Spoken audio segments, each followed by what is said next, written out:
কি তা আমি নিজেই জানি না খোদা।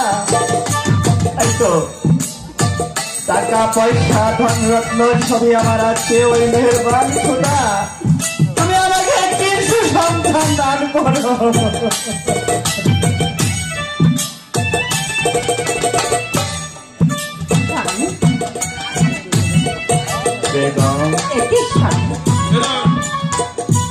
আমি আপনার দুটি চোখে অশ্রু দেখতে পাচ্ছি কেন স্বামী?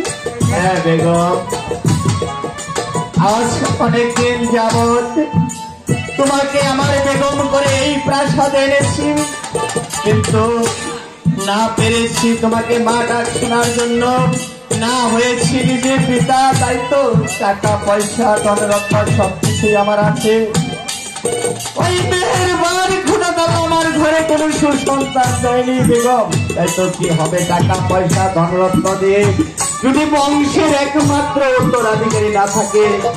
কে খাবে টাকা পয়সা? কে বসবে আমার এই সোনারি সিংহাসনে বেগম? আপনি অতি উত্তম কথাই বলেছেন। কেননা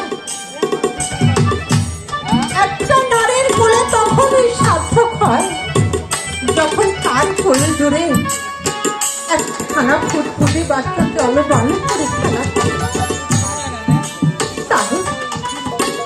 তাই কতদিন গত হয়ে গেছে, এখনো যে আমি মায়েরা শুনতে পারি। হ্যাঁ বেগম, এখন আমি কি বা করতে পারি স্বামী?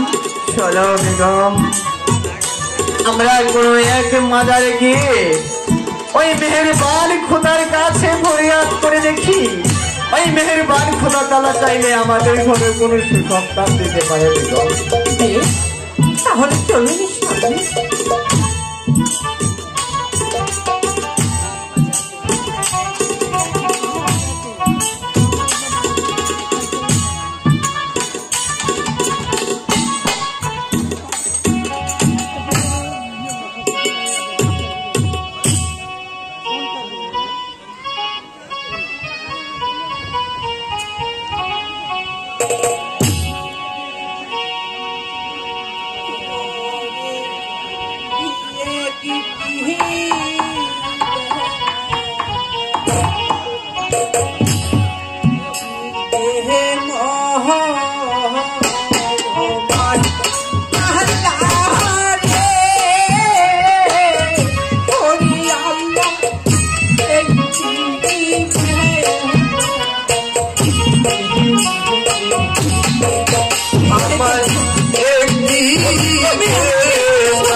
Bye.